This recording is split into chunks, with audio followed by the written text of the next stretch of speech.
नमस्कार मित्रों, Om digital study YouTube channel पर आपका एक बार पुनः स्वागत है। मैं ओम प्रकाश बिश्नोई।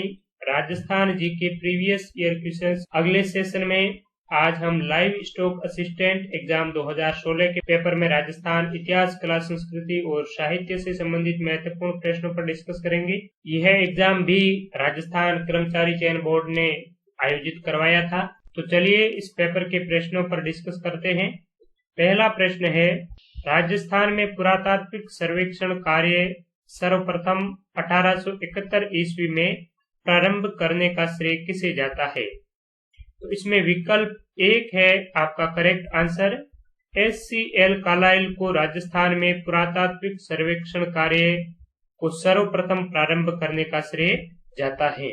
ठीक है, तो ये कार्य इन्होंने कब प्रारंभ किया? तो आपको डेट भी ध्यान में रखना है, 1871 ईस्वी। इसके अलावा एक कनिंघम का भी ऑप्शन दिया हुआ है।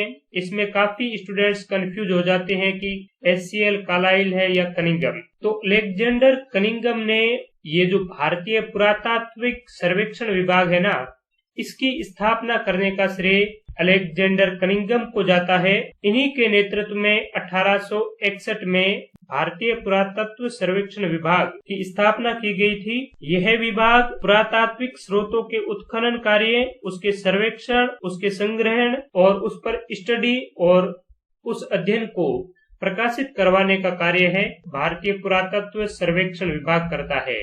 तो आई होप आप अच्छे से समझ गए होंगे कि अलेक्जेंडर कनिंघम भारतीय पुरातत्व सर्वेक्षण विभाग के संस्थापक माने जाते हैं, जबकि SCL कार्लाइल को राजस्थान में पुरातात्विक सर्वेक्षण का सर्वप्रथम कार्य प्रारंभ करने का श्रेय दिया जाता है। इसके अलावा BB लाल, HD सांकलिया, अमलानंद घोष, दयाराम साहनी, रतन चंद्र अग्रवाल, ये ऐसे पुरातत्ववेत्ता हैं जिन्होंने राजस्थान के विभिन्न पुरातात्विक स्थलों को खोजा है, उसका उत्खनन कार्य किया है, उस पर अध्ययन किया है।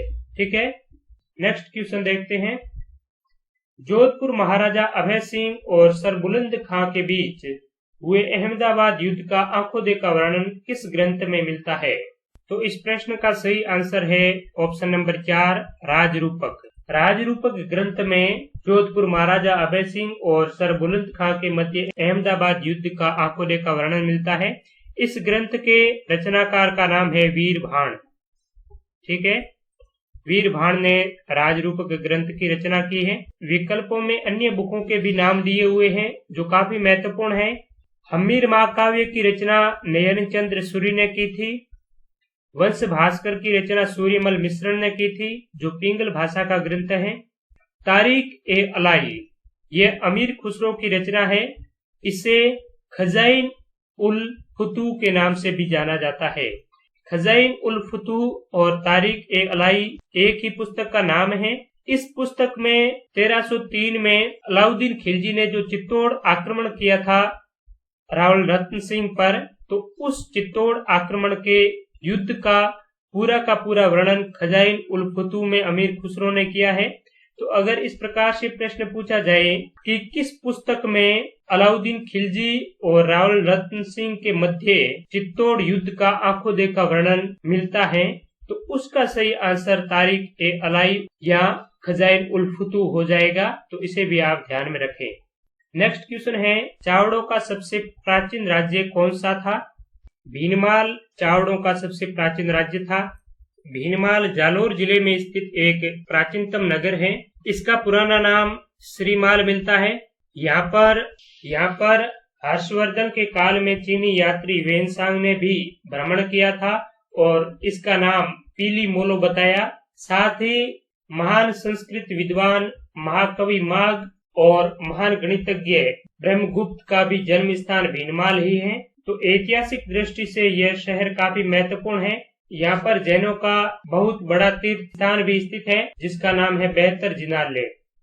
नेक्स्ट क्वेश्चन है, सम्राट अकबर ने 7000 का मनसब एवं फरजंद की उपाधि किसे प्रदान की? तो मान सिंह को अकबर ने 7000 का मनसब और फरजंद की उपाधि प्रदान की थी। फरजंद का मतलब होता है पुत्र, ठीक है ना। तो मान सिंह को अकबर ने पुत्र के समान माना था और 7000 का मनसब प्रदान किया था। इसी प्रकार भारमल को अकबर ने अमीर उल उमरा की उपाधि प्रदान की। ठीक है, अमीर उल उमरा। मानसिंह को अकबर ने बिहार, बंगाल और काबुल की सूबेदारी भी प्रदान की थी, और जो 1576 का हल्दी घाटी का युद्ध हुआ था तो उसका नेतृत्व करता भी मानसिंह ही था। अजमेर स्थित ख्वाजा साहब की दरगाह में स्थित बड़ी देग किस मुगल सम्राट द्वारा भेंट की गई? तो अकबर ने अजमेर के ख्वाजा साहब की दरगाह में बड़ी देग भेंट की थी। इसका सही आंसर ऑप्शन नंबर डी है, अकबर।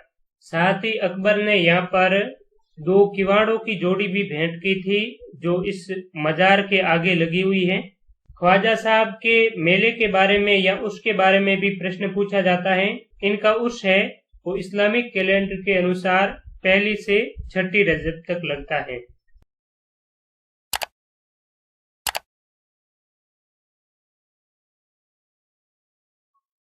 नेक्स्ट, मोहम्मद खिलजी प्रथम में राजस्थान के किस किले में एक कोट का निर्माण करवाकर उसका नाम मुस्तफाबाद रखा? तो गागरोन दुर्ग में मोहम्मद खिलजी ने एक कोट का निर्माण करवाया और उसका नाम है वो मुस्तफाबाद रखा था। यहाँ पर महमूद खिलजी प्रथम है, ठीक है ना, तो इसे ध्यान में रखें। नेक्स्ट, कौन सा कूट सुमेलित नहीं है? लोक संत और उनके जन्म वर्ष दिए हुए हैं।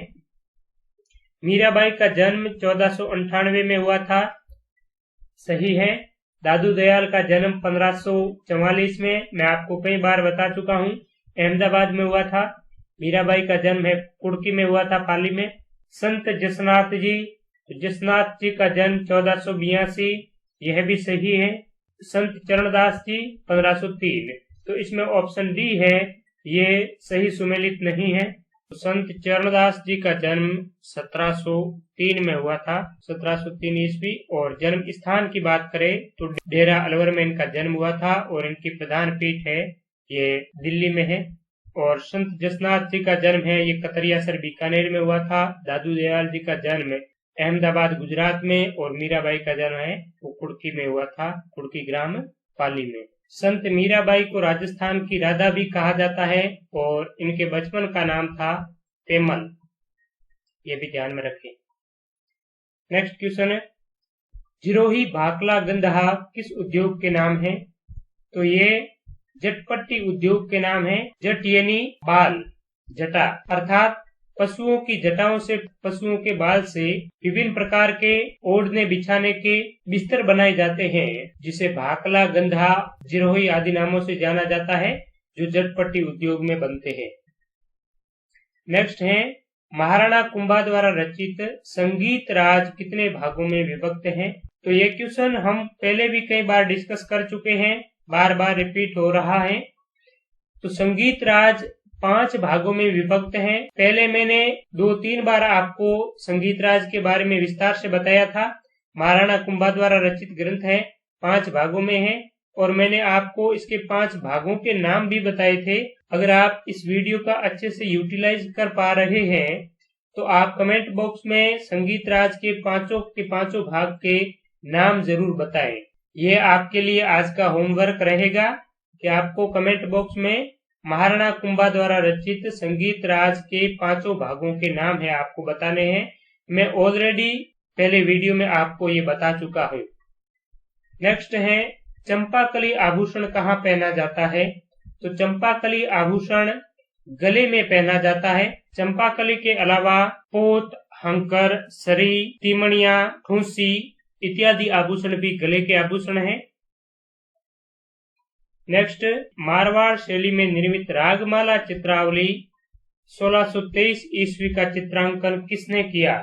तो रागमाला चित्रावली का निर्माण वीर जी ने किया था, और ये जो रागमाला का चित्रांकन है यह वीर जी ने पाली के प्रसिद्ध वीर पुरुष विठल दास चंपावत के लिए किया था। ठीक है, और इस दौरान जोधपुर के जो शासक है वो थे गज सिंह। ठीक है, गज सिंह के शासन काल में रागमाला चित्रावली का चित्रांकन है वो 1623 में वीर जी ने किया था, और इसी काल में भागवत के चित्र और ढोलामारू के चित्र भी मारवाड़ी चित्र शैली में चित्रित किए गए थे। नेक्स्ट, कौन सा कूट सुमेलित नहीं है? पर्यटन स्थल जिला। वीरात्रा माता मंदिर ये बाड़मेर में है। बांकर माता गढ़ मंदिर जोधपुर। खाम खा के 3 दरवाजे अजमेर और बूढ़ा तीर्थ का सूर्य मंदिर कोटा। तो इसमें विकल्प ए, सी और डी ये तीनों ही सही है। बी वाला विकल्प है ये सही नहीं है। नेक्स्ट क्वेश्चन है, राजस्थान में बालिकाओं के लिए जय कन्या विद्यालय की स्थापना किसने की? तो जय नारायण व्यास ने ही जय कन्या विद्यालय की स्थापना की थी 1932 में। जय नारायण व्यास को शेर ए राजस्थान कहा जाता है। ये राजस्थान के मुख्यमंत्री भी रह चुके हैं 2 बार। पोपाबाई की पोल और मारवाड़ की अवस्था जय नारायण द्वारा लिखी गई पुस्तकें हैं। नेक्स्ट है, राजस्थान की एकमात्र कौन सी रियासत थी जहां उत्तराधिकारी शुल्क नहीं लिया जाता था? तो जैसलमेर राजस्थान की एकमात्र ऐसी रियासत थी जहां पर उत्तराधिकारी शुल्क नहीं लिया जाता था।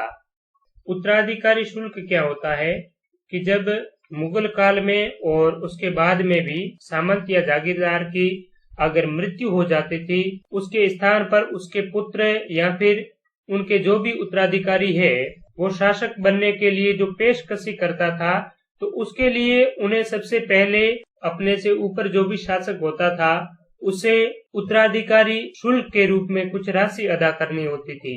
जैसे कि मुगल काल में जो रियासतें मुगलों के अधीन थी, तो उस रियासत में अगर किसी भी शासक की मृत्यु हो जाती थी तो उसके बाद में जो भी नया शासक बनता था तो उन्हें मुगलों को उत्तराधिकारी शुल्क के रूप में कुछ पैसे अदा करने होते थे और उन पैसों को रेख कहा जाता था। ठीक है ना, रेख चाकरी। लेकिन जैसलमेर राजस्थान की एकमात्र ऐसी रियासत थी जिसे किसी भी प्रकार का उत्तराधिकारी शुल्क नहीं लिया जाता था।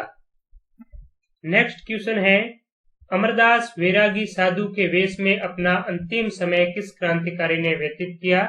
तो ये क्वेश्चन मैंने आपको पिछले सेशन के अंत में पूछा भी था। आप में से काफी स्टूडेंट्स ने बहुत बेहतरीन तरीके से जवाब दिए। तो इसका जो सही आंसर है वो है 4 नंबर ऑप्शन, जोरावर सिंह। इन्होंने जो अपना अंतिम समय है अमरदास वैरागी साधु के रूप में व्यतीत किया। तो जोरावर सिंह बारठ केसरी सिंह बारठ के छोटे भाई थे और प्रताप सिंह बारठ के चाचा थे।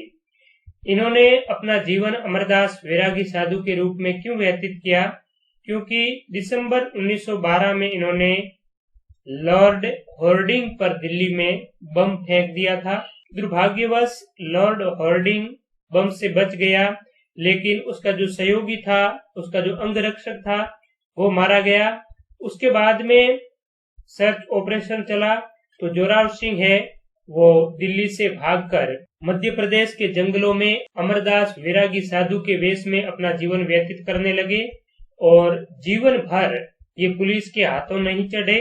अंततः 1939 में इनका निधन हो गया था। इसके अलावा इनके भतीजे प्रताप सिंह बारठ के बारे में हम डिस्कस कर चुके थे कि इन्हें बरेली जेल में अनेक यातनाएं दी, अनेक कष्ट दिया। उसके बाद में इनकी मृत्यु है वो बरेली जेल में ही हो गई थी। ठीक है, तो बरेली जेल का संबंध है प्रताप सिंह बारठ से, जबकि जोरावर सिंह बारठ का संबंध किसी भी जेल या कारागार से नहीं है। इन्होंने जीवन भर देश की स्वतंत्रता के लिए संघर्ष किया और कभी भी ये पुलिस के हाथों नहीं चढ़े थे। नेक्स्ट है, रियासती सचिवालय की स्थापना कब की गई? तो 5 जुलाई 1947 को रियासती विभाग की स्थापना की गई थी और इस विभाग के सचिव है वो वीपी मेनन को रखा गया था और इसके जो नेतृत्व करता थे वो थे सरदार पटेल, जिसे आयरन मैन ऑफ इंडिया कहा जाता है।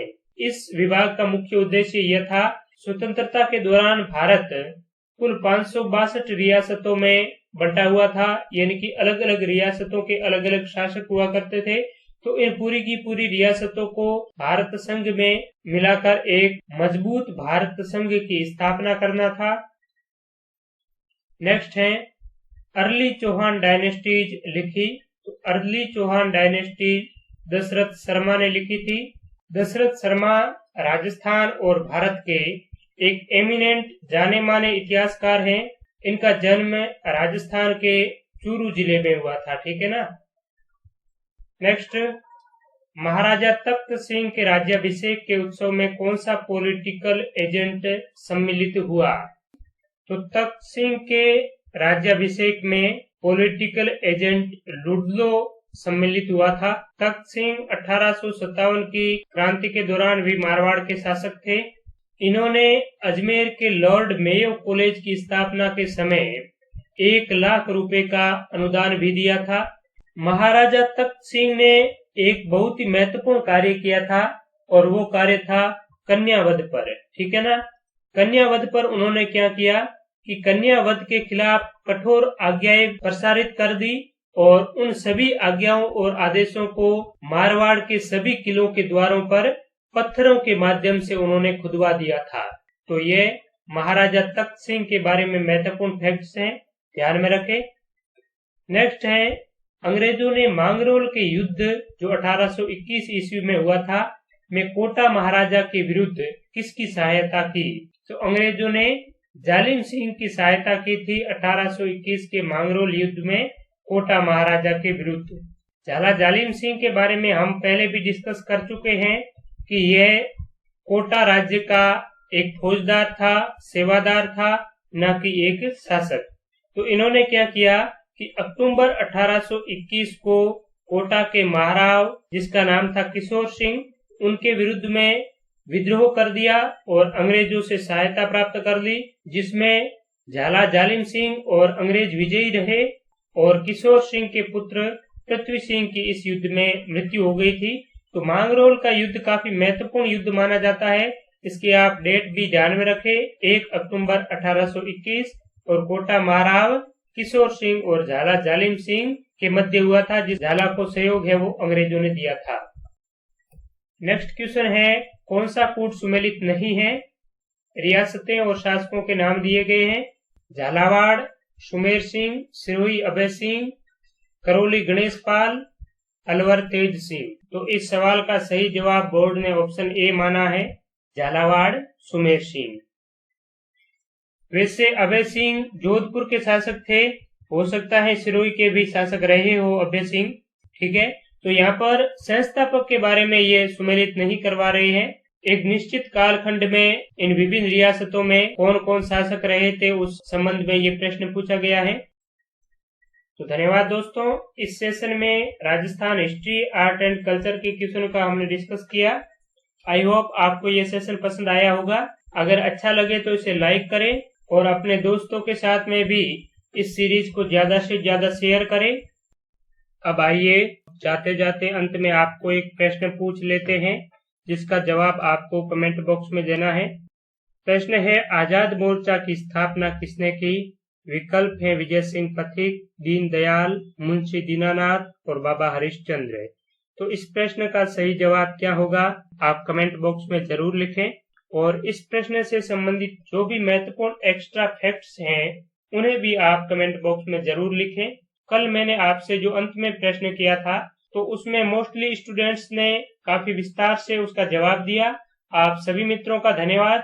तो आइए अब कमेंट बॉक्स को पढ़ते हैं जिसमें कल वाले प्रश्नों का आप सभी ने किस प्रकार से जवाब दिया है। कल मैंने उस वीडियो में हवामेल के प्रश्न के संबंध में डिस्कस किया था, तो मैंने गलती से आपको हवामेल की प्रथम मंदिर को शरद मंदिर और दूसरी को प्रताप मंदिर बता दिया था, जबकि शरद और प्रताप मंदिर एक ही मंजिल के नाम है, यानी कि पहली मंजिल का नाम शरद मंदिर और प्रताप मंदिर है। उसके बाद में रतन मंदिर दूसरी, विचित्र मंदिर तीसरी, प्रकाश मंदिर चौथी और हवा मंदिर पांचवी और अंतिम मंजिल है। तो कमलेश जी आपका बहुत बहुत धन्यवाद, आपने सही उत्तर के संबंध में अवगत कराया। नेक्स्ट रमेश जी सारण लिखते हैं, चैत्र शुक्ला पंचमी को गुलाबी गणगौर नाथ द्वारा राजसमंद में मनाई जाती है। बिल्कुल सही है रमेश जी। उसके बाद में आगे रमेश जी लिखते हैं, अमरदास बैरागी साधु के वेश में अपना अंतिम समय जोरावर सिंह बारट ने व्यतीत किया। बिल्कुल ही सही जवाब है आपका रमेश जी। कमलेश गुर्जर जी लिखते हैं, नाथ द्वारा गुलाबी गणगौर चैत्र शुक्ला पंचमी।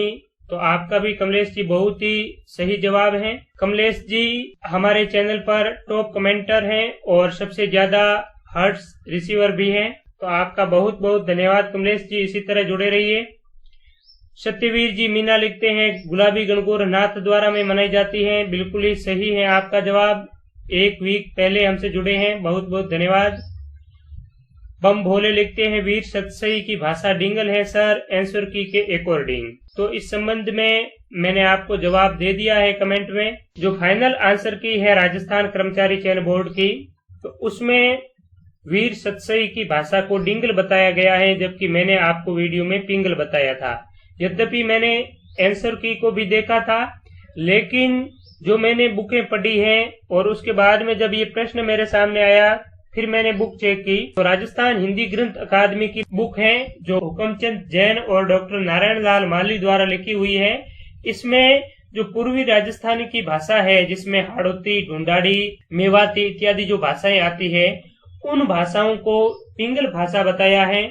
ये केवल इसी बुक में नहीं बताए गए हैं, बाकी भी सभी जो भी बुक्स हैं उन सभी में पूर्वी राजस्थानी भाषा, जिसमें हाड़ौती भाषा है, और विशेष तौर पर सूर्यमल मिश्रण जी का भी जिक्र किया हुआ है कि सूर्यमल मिश्रण की रचनाएं पिंगल भाषा में है। ठीक है, तो इसीलिए मैंने आपको ये पिंगल भाषा बताया है। बोर्ड ने डिंगल क्यों माना है, इसमें हो सकता है कि त्रुटिवश बोर्ड ने डिंगल मान लिया हो और उसके बाद में अगर किसी का ऑब्जेक्शन नहीं जाता है तो बोर्ड फाइनली रूप से वही आंसर बोर्ड ने है वो सही मान लिया हो। प्रत्येक एग्जाम्स में काफी प्रश्न ऐसे होते हैं जिसको बोर्ड ऑब्जेक्शन आने पर डिलीट करता है या फिर उनके उत्तरों को चेंज करता है, तो ये भी इस प्रश्न के संबंध में हो सकता है। तो आप इन्हें दोनों चीजों को ही ध्यान रखें। नेक्स्ट रमेश जी सारण लिखते हैं, ये आपकी क्वेश्चन पूछने की पहल अच्छी लगी, बहुत बहुत धन्यवाद रमेश जी। आप भी बहुत अच्छे से जवाब देते हैं और हमेशा इसी प्रकार से आप जवाब देते रहें। नेक्स्ट ललित मोबासरा लिखते हैं, thank you so much sir ji, मैं तो मोबाइल हाथ में लेते ही पहले आपके वीडियो का इंतजार करता हूं। बहुत बहुत धन्यवाद ललित जी। आपके इसी प्रकार के जो कमेंट्स हैं वो हमें हमेशा मोटिवेटेड रखते हैं और आपके लिए अच्छा से अच्छा कंटेंट प्रोवाइड करने के लिए हमें एक नई ऊर्जा से भरते हैं। बस इसी तरह आप जुड़े रहिए और अपने दोस्तों के साथ में भी हमारे इस वीडियो को शेयर करें, ताकि हमारा परिवार जितना बड़ा होगा उतना ही अच्छे तरीके से हम काम कर पाएंगे। उसके बाद में आपने लिखा है राजस्थान में गुलाबी गणगौर चैत्र शुक्ला पंचमी को नाथ द्वारा की प्रसिद्ध है। बिल्कुल सही है। उसके बाद में आपने हवा महल के मंजिल के बारे में गलत बताया है सर। बिल्कुल, इसके लिए मैं क्षमा चाहता हूं ललित जी, मेरे से ये त्रुटि हो गई है। इसमें पहली मंजिल शरद मंदिर का दूसरा नाम प्रताप मंदिर है, ये आपका बिल्कुल ही सत्य है। यानी कि पहली जो शरद मंदिर है उसका ही दूसरा नाम प्रताप मंदिर है, और बाकी दूसरी जिसकी मंजिल है उसका नाम रत्न मंदिर, विचित्र मंदिर, प्रकाश मंदिर और हवा मंदिर। गलती हो तो सॉरी। आपकी गलती नहीं है, ये गलती मेरी है, इसके लिए मैं आपसे क्षमा चाहता हूँ। मयंक कुलश्रेष्ठ लिखते हैं, थैंक्स भाई करेक्शन करने के लिए। आभार मयंक जी। गलती हो जाती है, लेकिन उस गलती को दोबारा सुधारना बेहद ही जरूरी है। हालांकि मैंने इस संबंध में ध्यान नहीं दिया था, जब आपका कमेंट पढ़ा और उसके बाद में मैंने दोबारा वीडियो को देखा तो मुझे स्पष्ट पता चला कि मेरे से गलती हो गई है। तो इसमें पुनः करेक्शन करना और सॉरी मांगने में कोई बुराई नहीं है। नेक्स्ट परसाराम जी ढाका झंवर लिखते हैं, गुलाबी गणगौर नाथ द्वारा। बिल्कुल सही है। सुरेश प्रजापति जी हमारे लास्ट वाले प्रश्न का जवाब देते हैं। जोरावर सिंह बारट के बारे में लिखते हैं, राजस्थान का चंद्रशेखर कहा जाता है जोरावर सिंह बारट को। इनका विवाह कोटा के तख्त सिंह की पुत्री अनूप कंवर के साथ हुआ। जन्म इनका 1883 उदयपुर में और मृत्यु 1939 मध्य प्रदेश में। दिल्ली केस, निमेज हत्याकांड, लॉर्ड हार्डिंग पर बम कांड और इसका स्मारक एकलगढ़ मंदसौर मध्य प्रदेश में है। आपका बहुत बहुत धन्यवाद सुरेश जी, आपने बहुत ही बेहतरीन तरीके से इस सवाल का जवाब दिया। राम रत्न जी लिखते हैं, बहुत ही बढ़िया गुरुदेव, अब 100K का लक्ष्य डिजिटल गुरु। राम रत्न जी, ये सभी आप लोगों के प्यार, स्नेह और सहयोग के बलबूते ही संभव है। मैं कोशिश करता हूं कि आपको अच्छा से अच्छा कंटेंट प्रोवाइड करवाया जाए, और इसमें आपका भी कर्तव्य बनता है कि विभिन्न स्टडी प्लेटफॉर्म्स पर चैनल को शेयर करें आप, और ज्यादा से ज्यादा स्टूडेंट्स तक इन वीडियोस को पहुंचाएं। अगर आप इंस्टाग्राम और फेसबुक पर भी स्टोरी लगाकर हमारा सहयोग करना चाहते हैं तो स्टोरी में हमें टैग जरूर करें। ओम डिजिटल स्टडी नाम से इंस्टाग्राम पर और फेसबुक पर आईडी है। मयंक जी कुलश्रेष्ठ लिखते हैं, गुड मॉर्निंग गुरुदेव, आनंद मंगल ज्ञान। बहुत बहुत धन्यवाद मयंक जी। ज्ञान विहार क्लासेज, सर आज के टेस्ट के सिलेबस नहीं बताए, प्लीज बताइए। ज्ञान विहार क्लासेज, मैंने आपके आज के टेस्ट का शेड्यूल आपके कमेंट बॉक्स में रिप्लाई के रूप में दे दिया है। और जो मित्र अभी तक इस टेस्ट में पार्टिसिपेट नहीं कर पा रहे हैं, उन्हें इस टेस्ट के बारे में पता नहीं है, उनको भी मैं बता देता हूं कि टेलीग्राम पर रोजाना 9 बजे से 10 बजे के बीच में विभिन्न विषयों से संबंधित, जिसमें राजस्थान इतिहास, करंट अफेयर्स, भूगोल, मैथ्स, हिंदी व्याकरण, constitution, Rajasthan GK, previous year के क्वेश्चंस, इन विषयों से संबंधित टेस्ट का आयोजन किया जाता है, जिसमें आप जरूर पार्टिसिपेट करें। और टेस्ट में भाग लेने वाले टॉप 20 विजेताओं की रैंकिंग भी जारी होती है। हमारे इस ग्रुप में अभी तक 3624 मेंबर्स जुड़ चुके हैं और आज के यानी कि 19 अप्रैल के टेस्ट का शेड्यूल इस प्रकार से है। तो आप जरूर इस टेस्ट में पार्टिसिपेट करें। यह टेस्ट रात्रि 9 बजे से 10 बजे के बीच में आयोजित होता है। सुरेंद्र जी बिश्नोई लाइक कमेंट कर रहे हैं, आपका भी बहुत बहुत धन्यवाद सुरेंद्र जी। जितेंद्र जी मंडीवाल लिखते हैं, सर आप बहुत अच्छे से पढ़ाते हो, बहुत बहुत धन्यवाद जितेंद्र जी आपका। कोशिश करता हूं कि आपको कम समय में अच्छा से कंटेंट प्रोवाइड करवा पाऊं। राज सुमन मीना जी लिखते हैं, सर RSMSSB JN की राजस्थान जीके की कौन सी बुक बेस्ट है? तो सुमन जी, राजस्थान जीके के लिए मैंने आपको बताया, जितेंद्र जी धरोहर की बुक सजेस्ट कर रहे हैं। हाँ, धरोहर की बुक भी वैसे बढ़िया है। इसके अलावा सुभाष जी चारण की बुक या मनोज सिंह कोटड़ा जी की या फिर लक्ष्य की बुक है, इसे भी आप प्रिफर कर सकते हैं। इसके अलावा अगर आप डिस्क्रिप्टिव तरीके से पढ़ना चाहते हैं तो राजस्थान हिंदी ग्रंथ अकादमी की 2 बुकें आती हैं। राजस्थान भूगोल की बुक है जिसके लेखक है HM सक्सेना यानी हरिमोहन सक्सेना, और राजस्थान इतिहास कला संस्कृति की बुक का नाम है हुकमचंद जैन। ये दोनों बुक ऑथेंटिक बुक हैं। RSMSSB के किसी भी प्रश्न के ऑब्जेक्शन के संबंध में इन पुस्तकों को प्रस्तुत किया जा सकता है। नेक्स्ट, हवा महल में 953 झरोखे और 365 खिड़कियां हैं सर। बिल्कुल ही सही है आपका जवाब। हवा महल में कुल खिड़कियां और जो झरोखे हैं उनकी कुल संख्या है वो 953 है। ठीक है Kamlesh ji, thanks sir, nice class. हार्दिक आभार कमलेश जी। जितेंद्र जी लिखते हैं, थैंक्स एलॉट सर, आपका भी आभार जितेंद्र जी।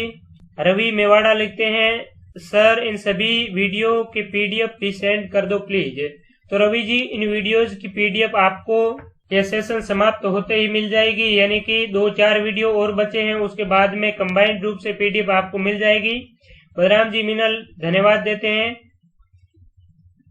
जितेंद्र जी लिखते हैं, लगा रहे भाई, जॉब लगेगी तेरी पक्की। तो बिल्कुल जॉब लगेगी, आप कंसिस्टेंसी के साथ में पढ़ते रहें।